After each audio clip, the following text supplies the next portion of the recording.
আচ্ছা, আমরা টেন্সটা গতকাল কি সবগুলো শেষ করতে পেরেছিলাম? টেন্স হচ্ছে ক্রিয়ার কাল, টেন্স হচ্ছে ইংরেজি ভাষার প্রাণ। হুম।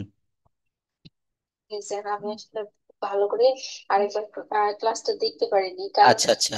আমি আসলে হুম, আজ হুম। তো অনেক বিজি, বাচ্চাদের স্কুল ইয়া হয়ে গেছে তো, হ্যাঁ হ্যাঁ যে কি বলে হ্যাঁ। বন্ধ হয়ে গেছে তো এখন বাচ্চারা বেশিরভাগ ইদানিং একটা বাচ্চা ওই যে মানে যে বাচ্চাটা রুমে আমি ঘুমাই। হ্যাঁ, একটু দেখবো। তো 8টার ভিতরে আমরা 6টা দেখেছিলাম গতকাল, প্রেজেন্ট টেন্সের 4টা আর পাস্ট টেন্সের 2টা। এখন ফিউচার টেন্সের 2টা টেন্স আমাকে পড়তে হবে। ফিউচার টেন্সও 4 প্রকার: future indefinite, future continuous, future perfect এবং ফিউচার পারফেক্ট কন্টিনিউয়াস। তো এই যে 4টা, মানে এই যে 2টা ফিউচারের, এই ফিউচারের 2টা হচ্ছে কি কি, একটা হচ্ছে ফিউচার ইনডেফিনিট আর একটা ফিউচার কন্টিনিউয়াস। ফিউচার ইনডেফিনিটটা কেমন, খুব সহজে আপনি বুঝতে পারবেন। অর্থাৎ জাস্ট ওয়েট, এটা হচ্ছে যে ভবিষ্যৎকালে সাধারণভাবে কোনো কাজ করা হয়। ভবিষ্যৎকালে কেমন সাধারণভাবে করা হয় বলা হচ্ছে। জি স্যার, তাহলে সাধারণভাবে যে কাজ করা হয়। হ্যাঁ, যেমন দেখেন, সেটা আমি হচ্ছে এই কাজটি করব ভবিষ্যৎকালে। আপনি বলছেন যে স্যার আমি নভেম্বর মাসে দেশে আসব, সে অফিসে যাবে। আপনি বলছেন যে স্যার আমি আগামীকাল অফিসে যাব। হ্যাঁ, এটা হচ্ছে ভবিষ্যৎ যেমন। আর এইখানের ইংরেজিতে ভবিষ্যৎকাল চেনার সব থেকে বড় উপায় হচ্ছে এখানে শ্যাল বা উইল থাকে। এখানে কি থাকে? শ্যাল বা উইল থাকে। আর সব কিছু ঠিক থাকে। যেমন একটা বাক্য দেখেন, আমি বললাম আমি এই কাজটি করব, আই শ্যাল অথবা আই উইল ডু দি জর্ক। এখানে শ্যাল উইল বাদ দিয়ে করেন তো আই ডু দি জর্ক। এই যে দেখেন, এই গ্রিন কালারে এইটুকু আমি বাদ দিয়ে দিলাম, I do the work. I do the work, তখন কিন্তু হুম, ইয়েস, তখন কিন্তু এইটা, হ্যাঁ, তখন এই বাক্যগুলো কিন্তু আবার ওই প্রেজেন্ট টেন্সে ফিরে গেল। শ্যাল উইল বাদ দিলে এটা কিন্তু প্রেজেন্ট টেন্সে চলে যায়। তো এই ফিউচার টেন্স আর প্রেজেন্ট টেন্সের পার্থক্যটা গড়ে দেয় হচ্ছে শ্যাল উইল। মনে রাখবেন কথাটা, হ্যাঁ।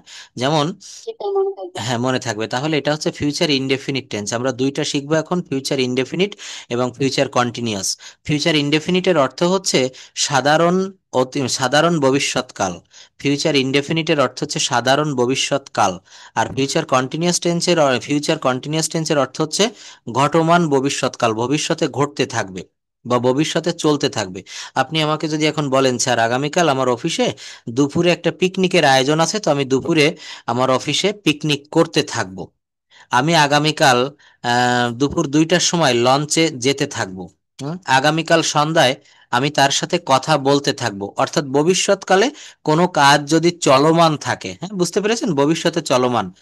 তো দেখেন, এটা হচ্ছে সিম্পল ফিউচার টেন্স, অথবা এটাকে বলা হয় future indefinite tense. Simple future tense অথবা ফিউচার ইনডেফিনিট টেন্স। কেন স্যার, যেগুলো আপনি উদাহরণ দিলেন এগুলো তো হচ্ছে ফিউচার কন্টিনিউয়াস, হচ্ছে না মানে সাধারণভাবে চলতে থাকবে। না, যেগুলো উদাহরণ দিয়েছি ওগুলো হচ্ছে ফিউচার কন্টিনিউয়াস, কিন্তু এখন আমি দেখাচ্ছি যে ফিউচার সিম্পল বা ফিউচার ইনডেফিনিট টেন্সটা কেমন। হ্যাঁ, বলছে যে ফিউচার ফিউচার সিম্পল টেন্স ভবিষ্যতে ঘটবে এমন কোনো কাজকে বোঝায়। ভবিষ্যতে ঘটবে, এই যে আপনি এখনো দেশে এসে পারেননি, আসবেন, এগুলা হচ্ছে যেটা ভবিষ্যতে ঘটবে, এটাকে বলা হচ্ছে ফিউচার ইনডেফিনিট টেন্স। আচ্ছা স্যার। এর উদাহরণ দেখেন, আমি বিশ্ববিদ্যালয়ে যাব, আমি গানটি গাইব, সে তোমাকে সাহায্য করবে। আমি বিশ্ববিদ্যালয়ে যাব, সে গানটি গাইবে, সে তোমাকে সাহায্য করবে। তাহলে এই বাক্যগুলা হচ্ছে সব ফিউচার ইনডেফিনিট। এটাকে অন্য নামে বলা হয়, এই যে দেখেন, ফিউচার সিম্পল টেন্স বা সিম্পল ফিউচার টেন্স। এটার অর্থ যা, ওই ফিউচার ইনডেফিনিটের কথার অর্থ একই। যেমন আপনার মনে করেন 2টা নাম, এটা বুঝতে হবে, হ্যাঁ। ফিউচার ইনডেফিনিট অথবা সিম্পল ফিউচার টেন্স। তো এখানে কি বলেছি, আমি বিশ্ববিদ্যালয়ে যাব, এটা মনে করেন সকালবেলায়। বলেন। মানে আমি বলি, আমি এখন বিশ্ববিদ্যালয়ে যাব, এটা কিভাবে? তো এই এখন, now I will now I will now I will go to the university. এখন আমি ভাত খাবো, now I will eat rice. এখন আমি ফুটবল খেলবো, now I will play football.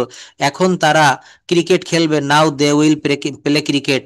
এখন তারা বিশ্ববিদ্যালয়ে যাবে। হ্যাঁ, বুঝতে পেরেছেন, এটা নাও দিয়ে করবেন, নাও আই উইল। হ্যাঁ। তো এটার স্ট্রাকচার, গঠন প্রণালীটা কেমন, এই যে দেখেন, গঠন প্রণালী সাবজেক্ট বা কর্তা, সাবজেক্ট প্লাস শ্যাল বা উইল, হ্যাঁ, সাবজেক্টের বাংলা হচ্ছে কর্তা, সাবজেক্টের বাংলা কর্তা, সাবজেক্ট প্লাস শ্যাল বা will plus simple form of verb plus extension. এইখানে উদাহরণ দেখেন, যেমন এই সাবজেক্ট হচ্ছে এই বাক্যে আই, সাবজেক্ট কি আছে? আই। এরপর শ্যাল বা উইল, আই এর পরে উইল বসেছে, কি বসেছে বলেন? উইল। I will. তারপর সিম্পল ফর্ম অফ ভার্ব, এখানে বসেছে কি? Go. I will go. Hmm. I will go. তারপর কি আছে দেখেন? আই উইল গো। আর এরপরে এই যে গোটা হচ্ছে এই পর্যন্ত হয়ে গেল, আর এক্সটেনশন কি জানেন? টু দা ইউনিভার্সিটি, এটা হচ্ছে এক্সটেনশন। এটা হচ্ছে কি? এক্সটেনশন টু দা ইউনিভার্সিটি, এটা হচ্ছে এক্সটেনশন। তো I will go to the university, আমি বিশ্ববিদ্যালয়ে যাব, আমি বিশ্ববিদ্যালয়ে যাব। ঠিক আছে। আচ্ছা, আরো একটু দেখেন, আপনি নিজে নিজে বলেন তো। আমি একটা বাড়ি তৈরি করব, এখানে নেই, আমি তৈরি করে বললাম যে আমি একটা বাড়ি তৈরি করব, এটা কি হবে বলেন তো? হ্যাঁ, ভি, ভার্বের ভার্বের ভি ওয়ান ফর্ম দিতে হবে, I will make a house, আমি একটা বাড়ি তৈরি করব। হুম? আমি হাউস, আমি একটা বাড়ি কিনবো, I go buy a house. I will buy a house. আমি আগামীকাল ঢাকায় যাব, I will go to Dhaka. I will go two Dhaka tomorrow, tomorrow মানে হচ্ছে আগামীকাল। হুম। আচ্ছা, তারা ফুটবল খেলবে। They will play football. তাহলে এগুলো আপনি নিজে নিজেই কিন্তু করতে পারছেন, যে সাবজেক্টের পরে শ্যাল বা উইল যে কোনো একটা দিতে হবে। তো সব সময় মনে রাখবেন উইল ব্যবহার করবেন, হ্যাঁ। দে উইল, সাবজেক্টের পরে শ্যাল বা উইল। তারপর দেখেন এই সিম্পল ফর্ম অফ ভার্ব কি দিতে হবে বলেন? ভার্বের ভি ওয়ান ফর্ম। এই সিম্পল ফর্ম অফ ভার্বের অর্থ হচ্ছে ভি ওয়ান ফর্ম, তারপর এক্সটেনশন। তো এখানে আরো কিছু বাক্য বলেন তো। সে তোমাকে সাহায্য করবে, এই যে বাক্যটা দেখেন, হি উইল হেল্প ইউ, সে তোমাকে সাহায্য করবে, কি হবে? He will help you. আমি গানটি গাইবো, I will sing the song, কি হবে বলেন? I will sing the song, আমি গানটি গাইবো। সে তোমাকে সাহায্য করবে, হি উইল হেল্প ইউ। তারপর আমি আমি একটা মোবাইল কিনবো, I will buy a mobile. কি হবে? I will buy a mobile, আমি একটা মোবাইল কিনবো। তারপর বলছে যে আমি বিশ্ববিদ্যালয়ে যাব, I will go two university, I will go two university. আচ্ছা, যাই হোক, তো এখানে কি দেখাচ্ছে? এখানে দেখাচ্ছে মূলত সেটা হচ্ছে যখন আমরা, হ্যাঁ, শ্যাল উইল, ইয়েস, সাবজেক্টের পরে শ্যাল বা উইল, আপনি যদি একটা স্ট্রাকচার শিখতে পারেন, ওই স্ট্রাকচার দিয়ে ওই টেন্সের পৃথিবীতে যত বাক্য আছে আপনি সব বাক্য পারবেন। আপনাকে যদি আমি বলা হয় এখন যে ফিউচার ইনডেফিনিট টেন্সের আপনি 1,000 বাক্য তৈরি করেন, আপনি পারবেন কিভাবে? সাবজেক্ট দিতে হবে, তারপর শ্যাল বা উইল, তারপর ভার্বের ভি অন ফর্ম, তারপর এক্সটেনশন। সাবজেক্টের পরে শ্যাল বা উইল, তারপর হচ্ছে সিম্পল ফর্ম অফ ভার্ব অর্থাৎ V one form plus extension. আমি বিশ্ববিদ্যালয়ে যাব, I will go to the university, আমি গানটি গাইবো, I will sing the song, আমি তোমাকে সাহায্য করব, সে আমাকে সাহায্য করবে, হি উইল হেল্প ইউ। তো এখানে কি কোনো সমস্যা আছে ফিউচার ইনডেফিনিট টেন্স বা সিম্পল ফিউচার টেন্স? আমার মনে হয় নাই। ধন্যবাদ, এটা শুনেও খুব ভালো লাগলো। দেখেন, আমার কথা হচ্ছে আমি কম পড়াবো, কিন্তু আমি যতটুকু পড়াবো সেটা যেন আমার স্টুডেন্ট নিতে পারে, কারণ আমি অনেক, মনে করেন, বেশি খাবার খাইলাম, অনেক রকমের আইটেম দিয়ে আমি ভাত খেলাম, কিন্তু আমার পেট খারাপ করলো, আমার ডায়রিয়া হলো, এটা ভালো? নাকি আমি অল্প খাবার খাবো কিন্তু আমার শরীরের জন্য যেন সেইটা উপকারী হয়, নিশ্চয়ই এইটা ভালো, তাই না? তো লেখাপড়ার ক্ষেত্রেও কিন্তু তাই। আপনি প্রতিদিন অল্প অল্প করে শিখবেন, দেখবেন ওই, যখন আমি ছোট ছিলাম, আমাকে ওই যে ইসে বাড়ি থেকে কিন্তু ইসে যে মাটির ব্যাংক, হ্যাঁ, দেখবেন মাটি দিয়ে তৈরি বা প্লাস্টিকের তৈরি পাওয়া যায় এখন। হ্যাঁ। তো ওইটাতে কিন্তু কয়েন কয়েন কিন্তু জমিয়ে রাখতাম, 1 টাকা 2 টাকার কয়েন, তখন ওই 1 টাকার কয়েন বেশি পাওয়া যেত, 1 টাকা 50 পয়সা এইগুলা। তো দেখা যেত কি, 1 বছর বা 6 মাস পরে ওই ঘরটা, মাটির যে ব্যাংক ঘট, হ্যাঁ, ওই পাত্রটা কিন্তু ভরে যেত ওই খুচরা টাকায়। তারপর ওইটা ভেঙে মনের আনন্দে আমরা যে কোনো একটা কাজ করতাম, হয় স্কুল ব্যাগ কিনতাম, নয় খাবার খেতাম, না হয় অন্য কোনো একটা কাজ করতাম, খুব আনন্দের ছিল। লেখাপড়াটা কিন্তু ঠিক এই পড়াটা কিন্তু ঠিক তাই। দেখেন আমি এই যে আপনাকে ইংরেজিটা শিখাচ্ছি, একদিন এখন যদি আমি বলি যে আপনাকে শুরু করেছি আর আমি থামবো না একটানা, আজকে সারা রাত কালকে সারা দিন পড়াবো, এটা কিন্তু সম্ভব না। আপনিও অতক্ষণ ধৈর্য নিয়ে বসতে পারবেন না, আমিও পারবো না। এবং যদিও এটা সম্ভব হয়, কিন্তু আমি যদি এই 10-12 ঘন্টা পড়াই, ব্রেনে কিন্তু কিছুই থাকবে না। অর্থাৎ নিয়মটা হচ্ছে প্রতিদিন আমাকে অল্প অল্প করে শিখতে হবে। দেখবেন ওই মাটির ব্যাংকের মতো আপনার কিন্তু ইংরেজির জ্ঞানটা অনেক। এমনি আপনি চিন্তা করে দেখেন, আমি আপনাকে যতটুকু শিখিয়েছি, আপনি এখন বিভিন্ন স্ট্রাকচার দিয়ে, বিশেষ করে টেন্স মডাল ভার্ব দিয়ে কিন্তু আমি একটু ধরিয়ে দিলেই আপনি কথা বলতে পারেন। এটা সম্ভব কিভাবে? কারণ আস্তে আস্তে ধাপে ধাপে সিঁড়ি বেয়ে সিঁড়ি কিন্তু আমরা এই জায়গাটা থেকে আসতে পারছি। তো এটা আরো সম্ভব হবে, এখানে সময় দিতে হবে আর এই রুলগুলো খেয়াল করতে হবে। তো রুলটা হচ্ছে এখন পরবর্তীতে ফিউচার কন্টিনিউয়াস টেন্স। ফিউচার, যেটা আমার কোন টেন্সে বললো কোন টেন্সে বললো, কিন্তু না আমি খুব তাড়াতাড়ি ধরতে পারি না কোন টেন্সে আমার পড়লো। শোনেন আমি একটা কথা বলি, আমাদের এই ইংলিশ ভাষাটা, আপনি বাংলা বলছেন, ক্যান্থনিজ বলছেন, এটা আপনার রক্তের সাথে মিশে গেছে। কিন্তু এই ভাষাটাতে আপনি যখন আরো বেশি প্র্যাকটিস করেন, practice makes a man perfect, অর্থাৎ অনুশীলন একটা মানুষকে পারফেক্ট করে তোলে। হুম। আপনি অনুশীলন করতে করতে আরো প্র্যাকটিস করেন, দেখবেন একটা সময় আমার এই কথাটা একদিন মনে পড়বে যে স্যার বলতো প্র্যাকটিস করতে হবে। যারা গান শেখে, হ্যাঁ, আমার বোন, আমার ছোট একটা বোন আছে, তো গান শেখে, একসময় শিখতো। তো দেখতাম প্রথমে পারতো না, স্বরলিপি মানে হারমোনিয়ামে ঠাট শিখতে হয়, ঠাট বলে স্বরলিপি।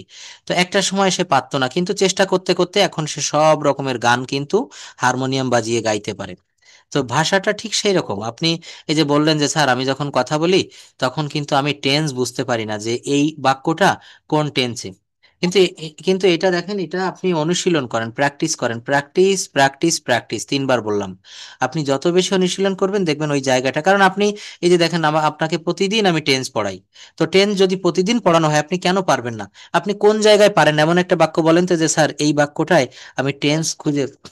সব- কালকে যে ক্লাসটা করেছেন আমি খুব ভালো করে আমার মনে আছে, আমি ভালো বুঝেছি।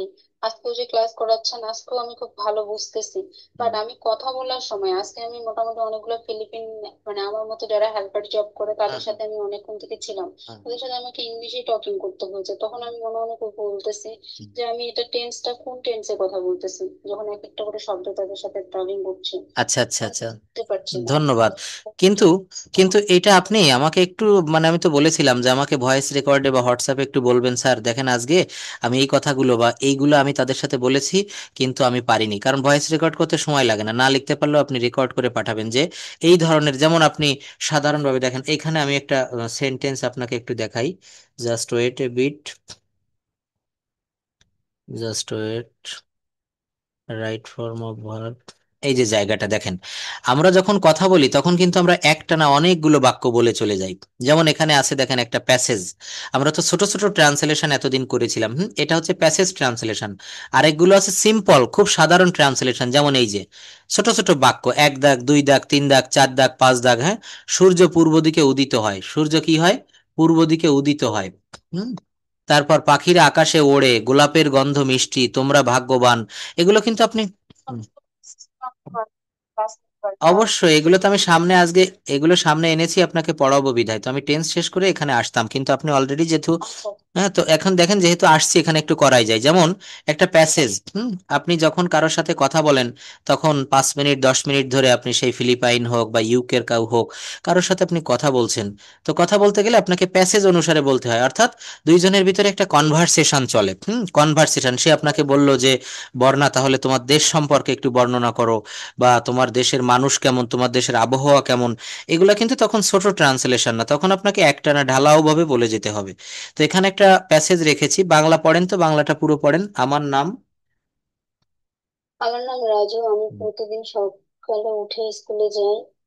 স্কুলে গিয়ে আমার অনেক কিছু শিখি, অনেক কিছু শিখে আমি অনেক কিছু শিখে আমাদের শিক্ষকরা সব সময় আমাদের সাহায্য করেন। আমাদের পড়াশোনার মান ভালো রাখতে অনেক নিয়ম মেনে চলা হয়। ভবিষ্যতে আমি একজন ডাক্তার হতে চাই। সুন্দর, ভবিষ্যতে আমি একজন ডাক্তার হতে চাই। আচ্ছা, তাহলে প্রথম বাক্যটা তো আপনি নিশ্চয়ই পারবেন, আমার নাম রাজু। এটা কি হয় তাহলে? Yes, my my name name is Varna.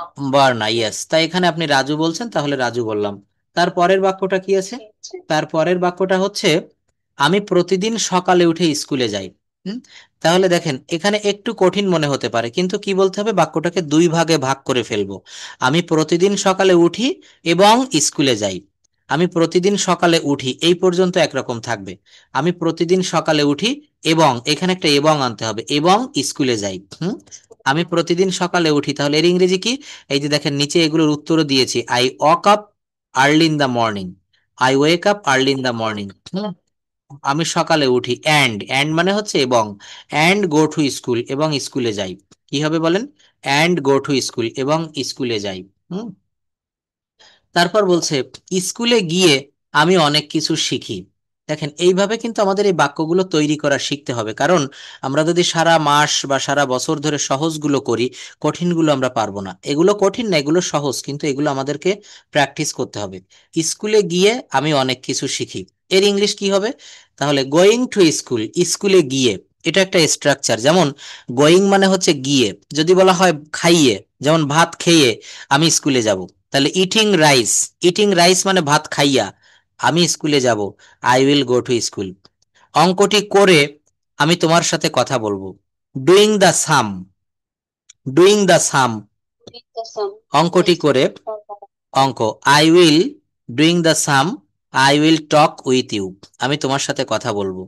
যদি বলা হয় আহ, ঢাকায় গিয়ে আমি তোমার সাথে দেখা করব, ওই একই নিয়ম, গোয়িং টু ঢাকা, অর্থাৎ ভার্বের পরে আইএনজি দিলে তখন গিয়ে, খাইয়ে, দেখে, অর্থাৎ তখন এ কারে, তয়েকার বা এ কার হয়ে যায়। তো বলছি স্কুলে গিয়ে আমি অনেক কিছু শিখি, এই যে স্কুলে গিয়ে, এইটুকের ইংলিশ হবে going to school. Going to school, স্কুলে গিয়ে আমি অনেক কিছু শিখি, আই লার্ন মেনি থিংস। কি হবে বলেন? আই লার্ন মেনি থিংস, স্কুলে গিয়ে আমি অনেক কিছু শিখি। আরেকভাবেও করা যায়, এই দেখেন অ্যাট স্কুল, অ্যাট স্কুল মানে হচ্ছে স্কুলেতে, অ্যাট মানে হচ্ছে এ অতে, অ্যাট স্কুল, স্কুলেতে I learn many things, I learn many things, আমি অনেক কিছু শিখি। হুম? দেখেন এগুলো আমি এই শীটটা আপনাকে দিব, আপনি এখান থেকে প্রথমে ইংরেজি না দেখে দেখে বাংলা দেখে ইংরেজি করার চেষ্টা করবেন। আর এরপরে যখন পারা হবে না, পারবেন না, তখন এইখান থেকে সাহায্য নিতে হবে। যেমন পরের বাক্য কি বলছে, পরের বাক্যটা বলছে হুম, স্যার এটা হুম। হচ্ছে আমার, যেভাবে মাঝে মাঝে লিখি একটুখানি স্যার, আমি আমার জন্য তো লিখেছি। হ্যাঁ ধন্যবাদ, এটা আমাকে একটু দেখাবেন। হ্যাঁ, এটা এখনো পাঠালে আমি দেখে দিব। তো আপনি এটা দেখ স্যার। কেন দেখাতেই হবে? অবশ্যই দেখাতে হবে। আপনার হাতের লেখা আমার খুব পছন্দ হয়েছে। দেখেন আপনি যতটুক পারেন অন্যরাও কিন্তু এইটুক লিখতে পারে না, জানেন? আমার ব্যাচে এমন এমন স্টুডেন্ট আছে, তাদের হাতের লেখা দেখে দেখলে আপনার কান্না চলে আসবে। সেই হিসাবে আপনার হাতের লেখা অনেক ভালো, অনেক। এগুলো আমাকে একটু দেখাবেন, আমি হুম, এটাকে একটু বলা যাবে? হ্যাঁ, এটা একটু বলবেন কি কি লিখেছেন, একটু বলবেন। আমি এটা পড়াইনি, তারপর এটা বের করে রাখেন, একটু বলবেন, হ্যাঁ আমি শুনবো। ইন্ট্রোডিউস ইউর সেলফ, ওইটা। হুম যে লেখা আছে হুম ওরকম হুম। লিখেছি, জাস্ট খালি আমি আমার ওখানকার রুলস গুলা হ্যাঁ আর হ্যাঁ। আমার rules গুলা আমি চেঞ্জ করেছি। যে ও ওখানটা যদি 10টার দিক বা 9টার হুম দিক, হুম 7টার দিক ঘুম থেকে উঠে 6টার দিক, আমি হুম। দিয়েছি 7টার দিকে এরকম। আচ্ছা, তো যাই হোক, দেখেন বলছে যে স্কুলে গিয়ে আমি অনেক কিছু শিখি। হ্যাঁ, তাহলে at school I learn, learn মানে হচ্ছে শেখা বা শিখি। আই লার্ন মেনি থিংস, আমি অনেক কিছু শিখি। স্কুলে গিয়ে আমি অনেক কিছু শিখি। আমাদের শিক্ষকরা সব সময় আমাদের সাহায্য করেন, আমাদের শিক্ষকরা সব সময় আমাদের সাহায্য করেন। আচ্ছা দেখেন, হ্যাঁ এই বাক্যটা অনেক বড় একটা বাক্য, কিন্তু এই বাক্যটা আপনি অতি সহজে করতে পারবেন কিভাবে? একটা সিস্টেম আপনাকে দেখাই দেই। প্রথমে এই বাক্যের সাবজেক্ট, সাবজেক্ট খুঁজে বের করতে হবে। সাবজেক্ট মানে হচ্ছে কর্তা। তো এই বাক্যের সাবজেক্ট বা কর্তা, সাবজেক্ট বা কর্তা হচ্ছে আমাদের শিক্ষকরা। আমাদের শিক্ষকরা, এইটুক হচ্ছে এই বাক্যের কর্তা, এইটুক হচ্ছে এই বাক্যের আওয়ার টিচার্স। হ্যাঁ, এখানে মানে প্লুরাল হবে আওয়ার টিচার্স। এরপরে কর্তার পরে, সাবজেক্টের পরে সর্বদা ভার্ব বসাতে হয়। কি বসাতে হয় বলেন? ভার্ব। তাহলে আওয়ার টিচার্স, আমাদের শিক্ষকরা, এরপর হচ্ছে সাহায্য করা, আওয়ার টিচার্স অলওয়েজ, এই অলওয়েজটা অ্যাডভার্ব, এটা দিয়ে দিতে হয়। এটা আপনি শেষে দিলেও হয়, এটা যদি আপনি শেষে দিতে চান তাও পারবেন। তো বলছে আওয়ার টিচার্স হেল্প আস, আমাদের শিক্ষকরা আমাদের সাহায্য করে। এইবার এই অলওয়েজটা আপনি শেষে দিবেন, our teachers always help us. হুম মানে যেমন, যেমন অলওয়েজ, হ্যাঁ। কিভাবে করলেন বাক্যটা? প্রথমে সাবজেক্ট দিয়েছেন আওয়ার টিচার্স, এই যে দেখেন আওয়ার একটু বাদ পড়ে গিয়েছে এখানে, যে আওয়ার টিচার্স আমাদের শিক্ষকরা অলওয়েজ হেল্প আস, অথবা our teachers help us always. কি দিলাম? আওয়ার টিচার সাবজেক্ট দিয়েছি, তারপরে হেল্প ভার্ব দিয়েছি, তারপর এক্সটেনশন আস এবং অলওয়েজ, এইগুলো হচ্ছে বাকি অংশ বা বর্ধিত অংশ। এক্সটেনশন শব্দের অর্থ হচ্ছে বর্ধিত অংশ। পরে দেখেন, আমাদের পড়াশোনার মান ভালো রাখতে অনেক নিয়ম মেনে চলা হয়। কি বললাম? আমাদের পড়াশোনার মান ভালো রাখতে অনেক নিয়ম মেনে চলা হয়। হুম। তাহলে দেখেন বলছে যে মেনি রুলস আর ফলোড, এই দেখেন সেই প্যাসিভ মুড চলে এসেছে, ভয়েস চেঞ্জের প্যাসিভ ভয়েস বলে কর্মবাচ্য। কর্মবাচ্যটা কেমন? আপনাকে যদি বলি ঢাকা শহরে অনেক মাছ বিক্রি করা হয়, কি বলেছি বলেন? ঢাকা শহরে করাইছিলাম, হ্যাঁ। আমি এগুলো আবারও নিব, কিন্তু টেন্সটা ভালো করে একটু বুঝাইনি, তারপরে আমি ভয়েস চেঞ্জ, ন্যারেশন, আর্টিকেল এগুলো পড়াবো। তো বলা হচ্ছে যে না, ন্যারেশন করাবো তাই বলছি, হ্যাঁ। তো দেখেন বললাম যে ঢাকা শহরে প্রতিদিন অনেক মাছ বিক্রি করা হয়। কারা মাছ বিক্রি করে? এখানে কিন্তু কারোর নাম লেখা হয়নি, এখানে কিন্তু কারোর নাম আমি লিখিনি যে ঢাকা শহরে কারা মাছ বিক্রি করে। শুধু বলেছি যে ঢাকা শহরে প্রতিদিন অনেক মাছ বিক্রি করা হয়। তো এই যে ঢাকা শহরে মাছ বিক্রি করা হয়, মাছ কি নিজে নিজে বিক্রি হতে পারে? পারে না। অর্থাৎ মনে রাখবেন, কর্ম মানে অবজেক্ট বা কর্ম যখন বাক্যের প্রথমে বসে বাক্যের কাজটি শেষ করে, সম্পাদন করে, তখন তাকে প্যাসিভ ভয়েস বলে। কি বলেছি? কর্ম যখন প্রাধান্য পাবে। এই যে বললাম মাছ বিক্রি করা হয়, ঢাকা শহরে মাছ বিক্রি করা হয়, এখানে মাছ কিন্তু নিজে নিজে বিক্রি হতে পারে না, কেউ না কেউ বিক্রি করে। কিন্তু কারা বিক্রি করে তাদের নামটা কিন্তু এখানে লেখা নেই, যে করিম বা রহিম বা সুমন, তাদের কিন্তু এখানে লেখা নেই। অর্থাৎ এই যে অবজেক্ট বা কর্ম, মাস কিন্তু এখানে কর্ম। যেমন যদি বলা হয় আমি ভাত খাই, আমি ভাত খাই, এই বাক্যের অবজেক্ট কি বলেন তো? ভাত। এই বাক্যের অবজেক্ট কি? ভাত। কিন্তু আমি ভাত খাই, বা যদি বলা হয় বর্ণা ভাত খায়, খুব আরো ভালো উদাহরণ, বর্ণা ভাত খায়, বর্ণা হচ্ছে এই বাক্যের সাবজেক্ট, আর ভাত হচ্ছে অবজেক্ট। বর্ণা হচ্ছে সাবজেক্ট আর ভাত হচ্ছে অবজেক্ট। কিন্তু হ্যাঁ, কিন্তু যখন আপনি প্যাসিভ ভয়েস করবেন, প্যাসিভ মুডে, বর্ণা ভাত খায়, এটা অ্যাক্টিভে আছে। অ্যাক্টিভ মানে হচ্ছে কর্তৃবাচ্য, কারণ বর্ণা স্বয়ং নিজে ভাত খাচ্ছে। হুম। আর যদি বলা হয় বললেন এই প্যাসেজটার মাঝে আপনি কোন জায়গায় এই যে এই প্যাসেজটার মাঝে আমাদের পড়াশোনার মান ভালো রাখতে অনেক নিয়ম মেনে চলা হয়, এই যে অনেক নিয়ম মেনে চলা হয়, অনেক নিয়ম মেনে চলা হয়, নিয়মগুলো কারা মেনে চলে তা কিন্তু বলা হয়নি, শুধু বলেছে অনেক নিয়ম মেনে চলা হয়। হুম, অনেক, তো অনেক নিয়ম মেনে চলা হয়, এইটুকের ইংলিশ হবে many rules are followed. Many rules মানে অনেক নিয়ম, আর ফলোড এই অ্যামিজার দিতে হবে, প্যাসিভ মুডে অ্যামিজার, এবং ভার্বের ভি থ্রি দিতে হয়। এই জন্য আমি বলছিলাম যে ভার্বের V1 V2 V3 এগুলো আমাদেরকে প্রচুর পরিমাণে মুখস্থ করতে হবে। যে যত বেশি এগুলো মুখস্থ করবে তার কিন্তু তত বেশি কথা বলাটা সহজ হবে। তো সেই কথাটা বলছে যে মেনি রুলস আর ফলোড, অনেক নিয়ম মেনে চলা হয়। কি জন্য? টু মেইনটেইন, রক্ষা করতে, the quality of our studies, the quality of our studies, অর্থাৎ আমাদের লেখাপড়ার মান ভালো রাখতে, আমাদের লেখাপড়ার মান ভালো রাখতে অনেক নিয়ম মেনে চলা হয়। এগুলা আপনি যখন বাসায় এসে একটু ফ্রি থাকবেন, এই ছোট ছোট প্যাসেজ দেখেন নিচে আরো দিয়েছি, তো এখানে আরো একটা বাক্য আছে, ভবিষ্যতে আমি একজন ডাক্তার হতে চাই। ভবিষ্যতে আমি একজন ডাক্তার হতে চাই, কি লেখা আছে পড়েন তো? হ্যাঁ অবশ্যই, তাহলে এটা আর প্যাসিভ মুডে হবে না, এটা হবে হচ্ছে সাধারণভাবে, যে ভবিষ্যতে আমি একজন ডাক্তার হতে চাই। পড়েন কি আছে? ইন ফিউচার বা ইন দা ফিউচার। কোথায় আমি তো খুঁজে পাচ্ছি না। এই যে দেখেন নিচেই দিয়েছি, এই সেন্টেন্সটার একেবারে শেষের সেন্টেন্স না। তাহলে in future, I want, hmm, I, in, yes, in future ভবিষ্যতে, I want to become a doctor. In future I want to become a doctor, অর্থাৎ ভবিষ্যতে আমি একজন ডাক্তার হতে চাই। ভবিষ্যতে, জানি। হ্যাঁ, বিকাম, বি মানে হচ্ছে হওয়া, আর বিকাম মানেও হচ্ছে হওয়া। বি প্লাস কাম, এই বিটা হচ্ছে এখানে প্রিফিক্স, মানে কামের সঙ্গে যুক্ত হয়েছে বিকাম। প্রিফিক্স এবং সাফিক্স, অর্থাৎ ওই যে দেখবেন 9 10-এ আমরা বাংলায় উপসর্গ পড়েছিলাম, উপসর্গ এবং অনুসর্গ। হুম, যেমন একটা শব্দ যদি বলি ভাত, ভাত মানে হচ্ছে আমরা যে ভাতগুলা খাই, কিন্তু এই ভাতের পূর্বে আমি যদি একটা হয় আকারে হা যুক্ত করে দেই, হা, হা ভাত, হা ভাত মানে হচ্ছে ভাতের অভাব। হুম।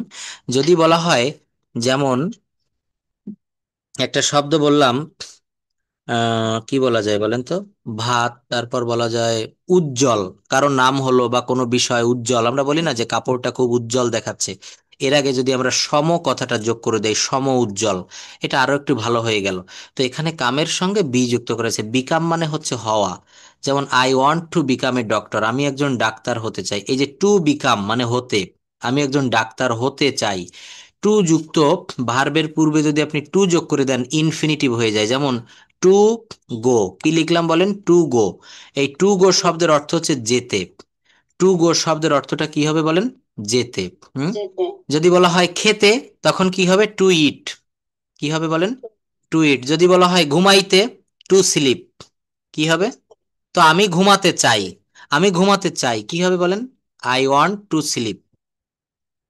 ওয়ান্ট মানে চাওয়া, আই ওয়ান্ট আমি চাই, শুইতে চাই বা ঘুমাইতে চাই, আই ওয়ান্ট টু স্লিপ। আমি ঢাকায় যেতে চাই, কি হবে বলেন, I want to go to Dhaka, I want to go to Dhaka. আমি পঞ্চগড় যেতে চাই, I want to go to Panchagarh. আমি হংকং যেতে চাই, I want to go to Hong Kong. তো এই যে যেতে, খেতে, উঠতে, বসতে, দেখতে, শুইতে, ঘুমাইতে, এগুলো হচ্ছে টু তে যুক্ত থাকলে, বাংলায় যদি তে যুক্ত থাকে, তখন ইংরেজিতে এই মূল ভার্বের আগে টু দিবেন। কি দিতে হবে বলেন, টু। টু। যেমন টু গো, যেতে, হ্যাঁ। যদি মাছ ধরতে, আপনি বলছেন যে আমি মাছ ধরতে চাই, আই ওয়ান্ট আমি চাই, আই ওয়ান্ট আমি চাই টু ক্যাচ ফিশ, কি হবে বলেন, I want to catch fish, আমি মাছ ধরতে চাই। আমি ঘুড়ি উড়াতে চাই, I want to fly a kite, fly মানে হচ্ছে উড়ানো।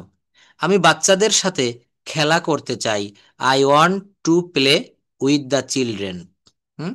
তো এখানেও তাই বলছে যে ইন দ্য ফিউচার, ভবিষ্যতে, I want to become a doctor, in the future ভবিষ্যতে, I want to become a doctor, আমি একজন ডাক্তার হতে চাই। ভবিষ্যতে কি হবে, আমি একজন ডাক্তার হতে চাই। হুম। এরপর দেখেন এইখানে আরো প্যাসেজ দিয়েছি, আপনি এগুলো বাসায় একটু হোমওয়ার্ক হিসাবে প্র্যাকটিস করবেন। আমরা প্রতিদিন স্কুলে যাই, স্কুলে পড়াশোনা করার পাশাপাশি, পড়েন তো এই বাক্যগুলা কি আছে বাংলায়। আমরা প্রতিদিন সকালে স্কুলে যাই, স্কুলে পড়াশোনা করার পাশাপাশি আমরা খেলাধুলা করি। শিক্ষকরা আমাদের সঠিক পথে চালিত করেন। আমাদের স্কুলে সবসময় নিয়ম মেনে চলা হয়। নিয়ম ভঙ্গ করলে শাস্তি দেওয়া হয়। ভবিষ্যতে সবাই ভালো পেশায় কাজ করবে বলে আশা করা হয়। ভালো কাজের মাধ্যমে সমাজকে উন্নয়ন করা সম্ভব। হ্যাঁ, ভালো কাজের আমাদের মাধ্যমে, বলেন। না, আমি বলছি আমাদের স্কুলে সব সময় নিয়ম মেনে চলা হয়, এই জায়গায় এটা কি, অবশ্যই, এটা ঠিক বলা আমাদের যাবে? স্কুলে অবশ্যই ঠিক ঠিক বলেছেন, ধন্যবাদ। এটা প্যাসিভ মুড, হ্যাঁ, এখানে দেখেন কোনো কর্তা নেই, আমাদের স্কুলে সব সময় নিয়ম মেনে চলা হয়। তো এখানে কারা আমাদের অনেকে বলে যে স্যার আমাদের স্কুল হচ্ছে এখানে কর্তা, না, কর্তার সংজ্ঞাটা কি, যে বাক্যের কাজটা সম্পাদন করে তাকেই কর্তা বলে। তো আমাদের স্কুল তো এখানে কর্তা হচ্ছে না, আমাদের স্কুল কি কোনো কাজ করতেছে এই বাক্যের, না। এখানে না, করছি। এটা হচ্ছে অবজেক্টকে এখানে সাবজেক্টের জায়গায় আনতে হবে, প্রাধান্য দিতে হবে অবজেক্টকে। অবজেক্টটা কি, আমাদের স্কুলে সব সময় নিয়ম মেনে চলা হয়। তো এই নিয়ম মেনে চলা হয় বা সব সময় নিয়ম মেনে চলা হয়, এইটাই হচ্ছে এখানে প্রথমে সাবজেক্টের জায়গায় আনতে হবে। এই যে দেখেন, মেনি রুলস আর ফলোড, এই যে rules are always followed, follow এর সঙ্গে ইডি যুক্ত করেছি কেন, প্যাসিভ মুডে সবসময় ভার্বের ভি থ্রি বসে, ফলো মানে অনুসরণ করা। তো বলছে rules, many rules are followed, অনেক নিয়ম অনুসরণ করা হয়, মেনে চলা হয়, ইন আওয়ার স্কুল, আমাদের স্কুলে।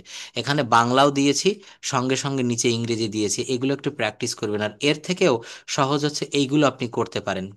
এখানে দেখেন ডে ওয়ান দিয়েছি, যে ডে টু, এই একটা একটা করে ডে প্র্যাকটিস করবেন। রনি স্কুলে যায়নি, তুমি ভাত খেয়েছিলে, এগুলো একটু প্র্যাকটিস করে দেখবেন, যদি আপনি পারেন তাহলে বুঝবেন আপনার উন্নতি হচ্ছে। স্যার, এই যে হুম। রনি স্কুলে যায়নি, হুম। এখানটা হচ্ছে এই যে, নেগেটিভ, এটা তাহলে অবশ্যই। কি, Rony did not go to school? Thank you, Rony did not go to school. ধন্যবাদ। যদি বলতাম রনি রনি স্কুলে, ডিডেন্ট স্কুল। হ্যাঁ, এটাই তো সেই একই শব্দ, Rony didn't go to school, Rony স্কুলে যায়নি। হুম। Did not. এটা আমি একটু বলে দেই, এই বাক্যটাকে চার ভাবে বলা যায়। একটা হচ্ছে অ্যাফার্মেটিভ, একটা হচ্ছে অ্যাফার্মেটিভ, একটা হচ্ছে নেগেটিভ, আর একটা হচ্ছে negative interrogative. Affirmative, negative, interrogative. হ্যাঁ, তো অ্যাফার্মেটিভটা এই বাক্যের কি হয়? রনি স্কুলে যায় নাই, এটা হচ্ছে পাস্ট ইনডেফিনিটের আপনি নেগেটিভ বললেন, কিন্তু এই বাক্যটার অ্যাফার্মেটিভ হবে রনি স্কুলে গিয়েছিল।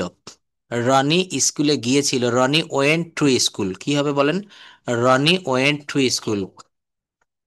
আর এইটার নেগেটিভ হবে এমন, রনি স্কুলে যায়নি। কি হবে বলেন? রনি স্কুলে যায়নি।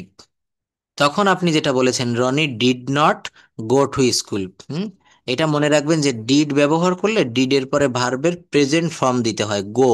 এখানে আপনি ইচ্ছা করলে ওয়েন্ট বা গন দিতে পারবেন না, রনি ডিড নট। আচ্ছা, আমি এখন আরেকটা বলছি। Sometime my phone did not work. এটা কি আমার একটু গ্রামাটিক্যাল ভাবে মানে হ্যাঁ, এটা হয়েছে এটা এই ঠিক আছে, আপনি বলতে চাচ্ছেন যে মাঝে মাঝে আমার ফোন কাজ করে না। এটা গ্রামেটিক্যালি বাক্যটা ঠিক আছে। ও, আচ্ছা ভালো। আচ্ছা, তো দেখেন বলছে রনি স্কুলে গিয়েছিল, Rony went to school. Rony স্কুলে গিয়েছিল না, অথবা এভাবে বলতে হয়, এখানে লেখা আছে যেটা, রনি স্কুলে যায়নি। Rony did not go to school. Rony কি স্কুলে গিয়েছিল? তখন ওই ডিড এর সঙ্গে যে নট আছে ওইটা বাদ দিয়ে দিতে হবে। Did Rony go to school? Rony কি স্কুলে গিয়েছিল? Did Rony go to school? আমি কি ভাত খেয়েছিলাম? Did I eat rice? Varna কি মোবাইলে কথা বলেছিল? Did Barna speak with mobile? সে কি একটা বাড়ি কিনেছিল? Did he buy a house? অর্থাৎ এটা হচ্ছে প্রেজেন্ট, সরি, পাস্ট ইনডেফিনিটের ইন্টারোগেটিভ। তো রনি স্কুলে গিয়েছিল, Rony went to school. Rony স্কুলে যায়নি, Rony did not go to school. Rony কি স্কুলে গিয়েছিল? Did Rony go to school? আর নেগেটিভ ইন্টারোগেটিভ হবে রনি কি স্কুলে যায়নি। নেগেটিভ না বোধক আবার প্রশ্নবোধক, একে বলে নেগেটিভ ইন্টারোগেটিভ। রনি কি স্কুলে যায়নি? Didn't Rony go to school? প্রত্যেকটা বাক্যকে গো টু স্কুল এবং পরে জিজ্ঞাসাবাদক চিহ্ন দিতে হবে বাক্যের শেষে। প্রত্যেকটা বাক্যকে এইভাবে যদি বিশ্লেষণ করে করে শেখা যায়, তাহলে অল্প সময়ের ভিতরে এই ইংরেজি ভাষায় কথা বলা যায়। প্রত্যেকটা সেন্টেন্স। তুমি ভাত খেয়েছিলে, কি হবে বলেন তো? তুমি ভাত খেয়েছিলে, ইউ। বলেন দ্রুত, you. Thank you, you ate rice. Eat মানে হচ্ছে খাওয়া, আর খেয়েছিলে ভি2, এই জন্য এট হবে, ইউ এট রাইস, তুমি ভাত খেয়েছিলে। তাহারা ফুটবল খেলেছিল, দে প্লেড ফুটবল। তাহারা ফুটবল খেলেছিল, দে প্লেড ফুটবল। হ্যাঁ। লাবণী গান গেয়েছিল, Laboni sang a song. Laboni sang a song. বাবা আমাকে ভালো উপদেশ দিয়েছিলেন, but father gave me good advice. Father gave me good advice. দেখেন এখানে অনেকগুলো স্ট্রাকচার দিয়ে আমি আপনাকে জাস্ট এইটা দেখাতে চাচ্ছিলাম যে কিভাবে অনেক স্ট্রাকচারের মাধ্যমে আমরা এই বাক্যগুলো করতে পারি। অনেক স্ট্রাকচার, সুন্দর সুন্দর স্ট্রাকচার আছে। Just wait. মেক। স্যার, আপনার যদি মাঝে মাঝে কষ্ট হয় মানে বা আপনার সময় না থাকে, আপনি আমাকে মাঝে মাঝে রাত 9টাও পড়াইতে পারেন, 10টাও পড়াইতে পারেন, বাহ, সমস্যা নেই। আমি খুব খুশি উপস্থিত হলাম। থাকতেই চাই। খুব খুশি হলাম শুনে। তাহলে এর পরের দিন থেকে আমার যদি রুটিনে এলোমেলো হতে লাগে তো আমি বলে দিব আগের থেকে, হ্যাঁ, যে 9টায় বা 10টায় নিব। ধন্যবাদ। আচ্ছা। দেখেন এখানে যেমন একটা শব্দ লিখেছি, ইট। ইট মানে কি বলেন তো? খাওয়া। ইট মানে কি? খাওয়া। তারপরে ইট দিয়ে একটা বাক্য করেছি, আই ইট, আমি খাই। কি বলেছি বলেন? আমি খাই, আই ইট। যদি বলা হয় আমি ভাত খাই, আই ইট রাইস। হ্যাঁ। এখানে আপনি একটা অবজেক্ট দিতে পারেন, জুড়ে দিতে পারেন, আইট রাইস। আমি তরকারি খাই, আইট কারি। আমি রুটি খাই, আইট ব্রেড। আমি বিরিয়ানি খাই, আইট বিরিয়ানি। হ্যাঁ। আমি নাস্তা খাই, আইট ব্রেকফাস্ট। তো কি হলো? ইট মানে খাওয়া, আর আই ইট আমি খাই। আর এরপর হচ্ছে ফিড। ফিড মানে হচ্ছে খাওয়ানো। যেমন আপনি মনে করেন আপনার কাছে এখন একটা বাচ্চা আছে বললেন, তো একে খাওয়াতে হবে। তো নিজে খাওয়া আর বাচ্চাকে খাওয়ানো দুইটা কিন্তু দুই রকম বিষয়। তো ইট মানে খাওয়া, মানে খাই, আর আই ইট আমি খাই। ফিড মানে খাওয়ানো। যদি বলা হয় আমি খাওয়াই, তখন কি হবে? I fade. আই ফিড, আমি খাওয়াই, আই ফেড। হ্যাঁ। লার্ন মানে কি বলেন? শেখা। লার্ন মানে শেখা। আর যদি বলে আমি শিখি তখন কি হবে? I learn. আমি শিখি।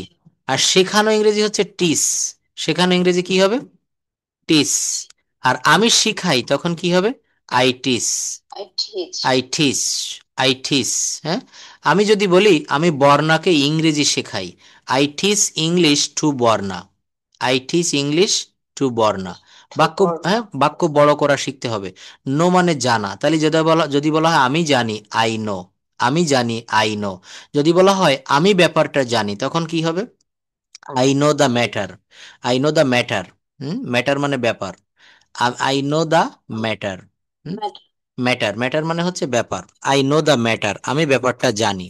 যদি বলা হয় আহ জানানো তখন কি হবে? ইনফর্ম। জানানো ইংরেজি কি হবে? ইনফর্ম। তো আমি জানাই, আই ইনফর্ম। তোমার জানানো উচিত। You should inform. ইনফর্ম। তো এটা হচ্ছে মানে কোয়াজিটিভ বলে, মূলত এগুলোকে কোয়াজিটিভের একটা অংশ। পরে আমরা আরেকটা দেখবো, সেটা হচ্ছে দেখেন ইংরেজিতে আপনি মনে করেন ইংলিশে দুর্বল। হুম। তো যখন আপনি ইংরেজিতে দুর্বল এবং কাউকে সেটা ইংরেজিতে বলবেন, আপনি প্রথম দিন আজকে মনে করেন আমার ক্লাস করছেন, তো আমাকে ইংলিশে বুঝাচ্ছেন, একটু একটু আপনি ইংলিশ পারেন, তো আমাকে আপনি বুঝাচ্ছেন যে স্যার আমি এই এই জায়গায় বা এই এই ভাবে আমি দুর্বল, তো সেই জায়গাটা কিভাবে পড়বেন একটু বলে পড়েন তো। এই যে actually I am not good at English. Actually, I'm not good at English. I'm very weak in English. তার এখানটা I am very weak মানে weakটার হ্যাঁ, এটা ইয়েটা হচ্ছে কি? কি I am very weak. Weak মানে দুর্বল, আর ভেরি মানে খুব। আমি খুব দুর্বল ইন ইংলিশ, ইংরেজিতে। হ্যাঁ, উইক মানে দুর্বল। হ্যাঁ। তো দেখেন এই উইক মানে দুর্বল, উইক, উইক মানে দুর্বল, এই বানানটা একটু লক্ষ্য রাখবেন। এই উইক, উইক মানে দুর্বল, সেই উইক বানান হচ্ছে এই যে যেটা লিখেছি WEAK। WEAK, এই উইক মানে হচ্ছে দুর্বল। এই উইক মানে দুর্বল লিখে রাখেন। আরেকটা উইক মানে হচ্ছে সপ্তাহ, যেমন 7 দিনে এক সপ্তাহ না, এটা সেই উইক বানানটা হচ্ছে WEEK। WEEK, উইক মানে হচ্ছে সপ্তাহ। 7 দিনে এক সপ্তাহ, সেই বানানটা হবে WEEK, উইক। WEEK, week. আর উইক না, এইটাই যে যেটা লেখা আছে উইক, এই উইক মানে দুর্বল। WEAK। WEAK, এই উইক মানে দুর্বল। আর উইক মানে সপ্তাহ, সেটার বানান হচ্ছে WEE, তারপর আবার কে। ডাব্লিউ। সেটাই বলছি। এগুলা। হুম। কে। এটা হচ্ছে সপ্তাহ। হুম। আর এই উইক মানে দুর্বল বলছে I am very weak in English. আমি ইংরেজিতে খুব দুর্বল। I know English little bit. Little Yes, bit মানে অল্প। হুম। beginner. Hmm. Yes, I know, sir. I'm a beginner. I am I am trying to speak English. এটা কি therefore if you আমি বুঝতেছি না স্যার if you ও বলছে if you, find হ্যাঁ, if you find any mistake if you in my find English. হুম। হুম। take it easy, don't take to other ways. হ্যাঁ, বলছে কি যে আপনি আমাকে বলছেন দেয়ার ফর, অতএব আপনি বলছেন যে স্যার আমি তো ইংলিশে দুর্বল, দেয়ার ফর মানে হচ্ছে অতএব। If you find any mistake, আপনি যদি আমার কথা বলার ভিতরে কোনো ভুল দেখতে পান, আপনি যদি আমার কথা বলার ভিতরে কোনো ভুল দেখতে পান, mistake in my English, please take it easy, তাহলে সেটা আমাকে সংশোধন করে দিবেন, আমাকে সহজ করে দিবেন। ডোন্ট টেক ইট আদারওয়াইজ, এটা অন্যদিকে নিবেন না। হ্যাঁ। অর্থাৎ আমি যে পারি না, ইংলিশ পারি না, আমি ইংলিশ পারি না, এটা অন্যদিকে নিবেন না, আপনি আপনার মতো করে আমাকে ইংরেজি শিখিয়ে দিবেন। তো এইটা হচ্ছে দেখেন হুম। I'm sorry, my English is not good. হ্যাঁ, এটা ঠিক আছে, বাক্যটা ঠিক আছে। এই বাক্যটা ঠিক আছে যে সরি, দুঃখিত, my English is not good. এখানে আপনি আরেকটু বলতে পারেন I am from Bangladesh, or I am Bengali for this reason. Reason মানে এই কারণে। I don't speak English well, আমি ইংরেজি ভালো বলতে পারি না। If any mistake, please forgive me, যদি কোনো ভুল করে বসি আমাকে ক্ষমা করে দিবেন। Because I am a new English learner, আমি একজন ইংরেজির নতুন শিক্ষার্থী। I am the new, I am the newest girl in English language, আমি ইংরেজি ভাষার জগতে নূতন প্রবেশ করেছি। এরপর দেখেন আরো দিয়েছি যে দেখা করতে আসিলে যদি আপনি ব্যস্ত থাকেন, কেউ আপনার সাথে দেখা করতে এসেছে, আপনি ব্যস্ত আছেন, আপনি কিভাবে তার উত্তরটা দিবেন এটা একটু পড়ে ফেলেন। Thank you very much for coming. Thank you very much for coming. I am very happy that you have come. I can't express my feelings to you, but I am sorry. I am very busy. I don't have eyes. এটা কি sir explain নাকি? হ্যাঁ, এটা হচ্ছে কোথায় জানি একটু বানান করেন তো, এক্সপ্রেস। এক্সপ্রেস আচ্ছা আচ্ছা I don't have express time in my house, so I can't give you time now. Please don't mind. Do don't take don't take it otherwise. Take it easy. You may go now. Please come here. আচ্ছা, মনে করেন আপনাকে আমি পড়াচ্ছি, এখন ওই বাচ্চাটা যে আপনার কাছে আছে আপনাকে এসে বিরক্ত করছে, তখন আপনি ঠিক এই বাক্যগুলো তাকে বলবেন। যে কেউ দেখা করতে এসেছে এবং সে ব্যস্ত, কি বলবেন?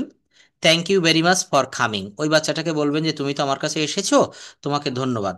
I am very happy that you have come. আমি খুব খুশি যে তুমি এসেছো। I can not express my feeling to you. তুমি যে এসেছো, আমি কত খুশি, আমার ফিলিংস, আমার অনুভূতিটা তোমাকে ব্যক্ত করে বোঝাতে পারবো না। বাট আই এম সরি, কিন্তু আমি দুঃখিত।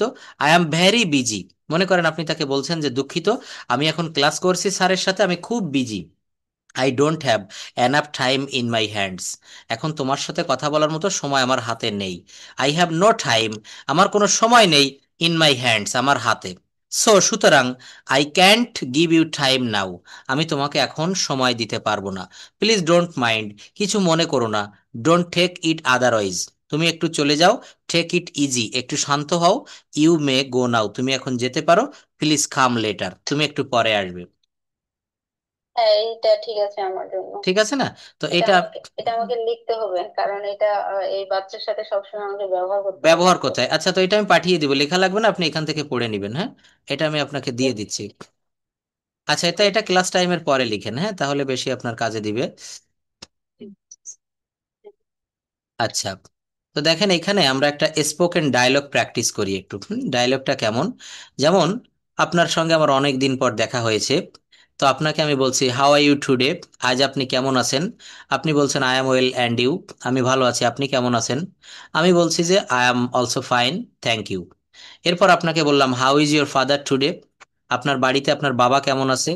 আপনি বললেন my father is fine today, আমার বাবা বাড়িতে ভালো আছে। আমি আরো প্রশ্ন করলাম how is your mind today, আজ আপনার মন কেমন আছে? আপনি বললেন my mind is not well today, আজ আমার মন বেশি ভালো নেই। আজ আমার মন বেশি ভালো নেই। আমি আরো প্রশ্ন করলাম how is today's weather, how is today's weather, আজকের আবহাওয়া কেমন? আপনি বলছেন today's weather is neither hot নর কোল্ড, আজকের আবহাওয়া গরমও নয়, ঠান্ডাও নয়। হুম, আজকের আবহাওয়া গরমও নয়, ঠান্ডাও নয়। This weather. এই যে দেখেন প্রশ্ন করেছি, প্রশ্নটা হচ্ছে হাউ ইজ, হাউ মানে হচ্ছে, এই দেখেন হাউ মানে হচ্ছে কেমন। How is today's weather, today's মানে হচ্ছে আজকের। এই হওয়ার কারণে যে আচ্ছা, অ্যান্সার হচ্ছে today's weather is neither hot, মানে গরমও না, নর কোল্ড, নাইদার নর। এটা এটা গ্রামারের একটা রুল, নাইদার নর মানে হচ্ছে দুইয়ের মধ্যে একটিও না। অর্থাৎ আজকে আবহাওয়া গরমও না, ঠান্ডাও না। দেখবেন এরকম বসন্তকালে বাংলাদেশের আবহাওয়া থাকে না, গরমও পড়ে না, ঠান্ডাও পড়ে না। ওখানে হংকং এ হয়তো আপনি পাবেন যে গরমও না, ঠান্ডাও না। হুম, তো বলছে যে টুডে, হ্যাঁ, টুডেস ওয়েদার, আজকের আবহাওয়া, ইজ মানে হয়, আজকের আবহাওয়া হয় নাইদার হট নর কোল্ড, অর্থাৎ গরমও না, ঠান্ডাও না। হুম, তার এখান থেকে তাহলে আপনি প্রথম থেকে পড়েন তো, একটু প্র্যাকটিস করে এখান থেকে পড়েন হাউ আর ইউ টুডে, বাংলাও দেওয়া আছে দেখেন। Okay, how are you today? আজ আপনি কেমন আছেন? I am well and you? আমি ভালো আছি, এবং আপনি কেমন আছেন? How is your father today? আপনার বাবা কেমন? আপনার বাবা আজ কেমন আছেন? My father is fine today. আমার বাবা আজ ভালো আছেন। How is your mind today? আজ আপনার মন কেমন? My mind is not well today. আজ আমার মন ভালো নেই। How is your how is your today? Today is weather. আজকের আবহাওয়া কেমন? Today's weather is neither hot not cold. আজকের আবহাওয়া গরমও না ঠান্ডাও না। Why are you here? আপনি এখানে কেন? I am here for the purpose. আমি একটু কাজের জন্য কাজে এখানে এসেছি। Purpose purpose purpose. I am here for a purpose. আমি একটা কাজের জন্য এখানে এসেছি। Why are you sad today? আপনি এখন আজ আপনি মন মরা কেন? ও sad. Why are you sad today? আপনি মন মরা কেন? I am sad today because my mother sick. What is your happy what is your happy? Sir একটু উপরে উঠান, 7 নাম্বারটা। অবশ্যই 7 নাম্বারের পরে থেকে এখানে আরো আছে, হ্যাঁ।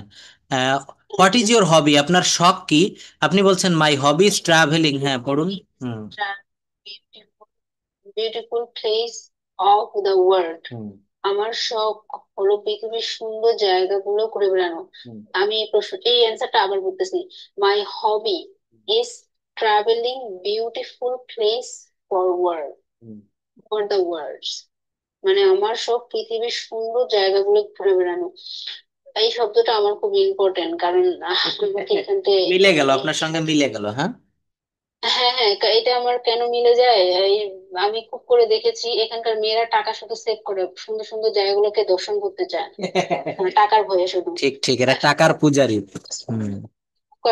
আমি টাকায় শুধু ইনকাম করবো, আমি কি আর বিদেশ যাইতে পারবো? বা আমার বয়সও চলে যাচ্ছে। তো আচ্ছা, আমাকে আমি একটা সুন্দর সুন্দর ছোট জায়গা দর্শন করা উচিত। ছোট্ট একটা কথা বলি, ছোট্ট একটা কথা বলি। মনে করেন যারা টাকা জমাচ্ছে, তাই না, টাকা জমায় জমায় প্রতি মাসে প্রতি বছর ঢাকায় জমি কিনতেছে, ঢাকায় ফ্ল্যাট করতেছে, বা তারা দেশের বাড়িতে তাদের আত্মীয় স্বজনকে ধনী করে দিচ্ছে, কিন্তু বা সে মনে করেন ব্যাংকে 1 কোটি টাকা জমালো, কিন্তু মানুষের নিঃশ্বাসের মৃত্যুর তো কোনো নিঃশ্বাসের কোনো বিশ্বাস নাই, আছে? আপনি কালকেও মারা যেতে পারেন, আমি আজকেও মারা যেতে পারি, পারি না? তো মানুষের, আমি ব্যাংকে 1 কোটি টাকা জমিয়ে রেখে গেলাম, ওই টাকা আমি উপভোগ করতে পারলাম না, তাহলে ওই টাকার কি মূল্য আছে বলেন? আমি মরে গেলে আমার নেক্সট জেনারেশন ওই টাকাগুলো খেয়ে যাবে। তো এই জন্য টাকা ইনকাম করতে হয়, টাকা খরচ করতে হয় বিভিন্ন জায়গা। My hobby is travelling beautiful places of the world. মনে রাখবেন, আমার শখ হচ্ছে পৃথিবীর বিভিন্ন জায়গায়। ওই যে আপনি যখনই সময় পান একটু ঘুরতে বের হন, মনটা ভালো লাগে।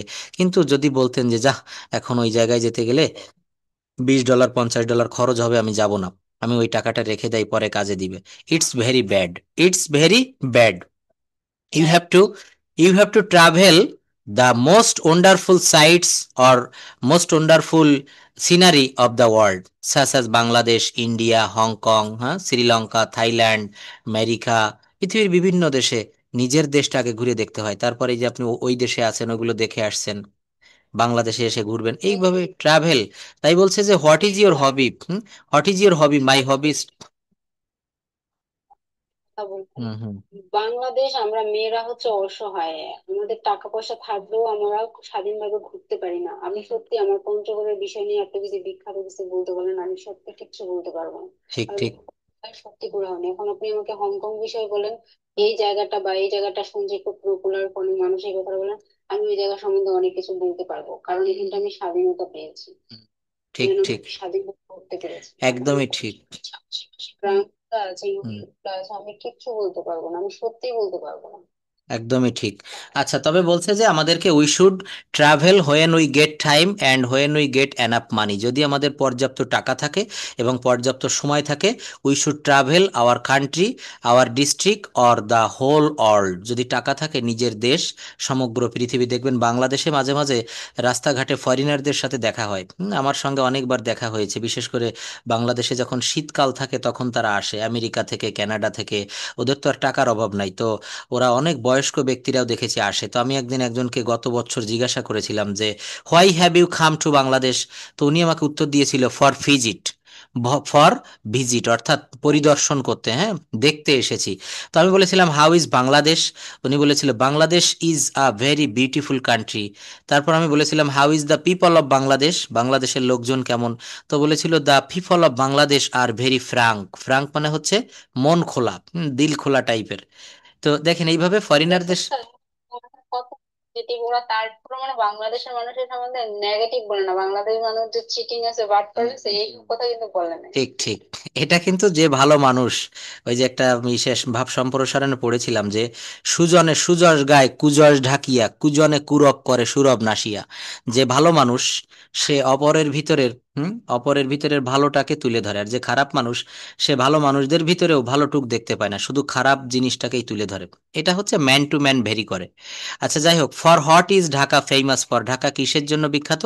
Dhaka is famous for mosque, Dhaka হ্যাঁ ঢাকা ফেমাস, ঢাকা ফেমাস, কিসের জন্য? Dhaka is famous for mosque, mosque মসজিদের জন্য বিখ্যাত, হ্যাঁ। অবশ্যই অবশ্যই, সত্যি ঢাকাতে প্রচুর মসজিদ। একদম সত্য, আমি ঢাকায় গিয়েছি অনেকবার। তো ঢাকা শহরে, ঢাকা এবং মিশরের রাজধানী কায়রো, এখানে প্রচুর মসজিদ। ঢাকা শহরে এত মসজিদ, আপনি যখন আসবেন থাকবেন তখন বুঝতে পারবেন। প্রচুর মসজিদ, যখন আজানের টাইম হয় তখন আপনি বুঝতে পারবেন যে কত মসজিদ। যাই হোক, তো এই শিটগুলো আপনাকে আমি দিচ্ছি এখান থেকে। বাক্য দেখেন, এখানেও একটা দিয়েছি যে ডায়লগ তুলে ধরেছি, অনেকগুলো ডায়লগ দিয়েছি, এইগুলো আপনি একটু চর্চা করবেন। আর আরেকটা বিষয় আমি একটু দেখাতে চাচ্ছিলাম যে ছোট ছোট বাক্য তৈরি করা যায়, যেমন আই অ্যাম, আমি হই। আমি হই একজন ছাত্র, আই অ্যাম এ স্টুডেন্ট। আমি হই ভদ্র, আই অ্যাম পোলাইট। হ্যাঁ, আমি হই কর্মঠ, আই অ্যাম অ্যাক্টিভ। আপনি এখান থেকে নাউনও ব্যবহার করতে পারেন, আবার এই পাশের অ্যাজেক্টিভও ব্যবহার করতে পারেন। যদি বলা হয় সে সৎ, হি ইজ অনেস্ট। সে মোটা, হি ইজ ফ্যাট। সে চিকন, হি ইজ থিন। সে সুখী, হি ইজ হ্যাপি। সে যুবক, হি ইজ ইয়ং। দেখেছেন, বাক্য তৈরি করার এর থেকে সহজ সিস্টেম আর হয় না। আপনি এইগুলো দিয়ে বাক্য তৈরি করে লিখবেন, অথবা আপনি একটু রেকর্ড করবেন, আপনার ফোনে রেকর্ড করে আমাকে পাঠাবেন, আমি শুনবো। এটার পিছনে একটু সময় দেন, দেখবেন এই ভাষাটা আপনি দ্রুত, মানে এত দ্রুত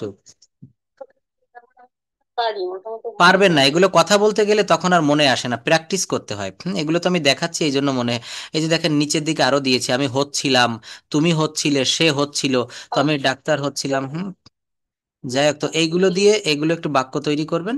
আর আগামীকালও আমি ক্লাসটা সম্ভবত নিব, আমি টাইমটা জানিয়ে দিব, ঠিক আছে? সেইভাবে আপনি একটু রেডি থাকবেন। তো আজকে যা শিখালাম এগুলো টেন্স সহ বা এই যা যা বিষয়গুলো একটু প্র্যাকটিস করবেন। আগামীকালও আমি এখান থেকে আবার শুরু করব। মেন হচ্ছে আপনাকে প্র্যাকটিস করতে হবে, প্র্যাকটিস করেন। প্র্যাকটিস করতে অবশ্যই অবশ্যই। হুম। হ্যাঁ হ্যাঁ, ওইটা দেখেন।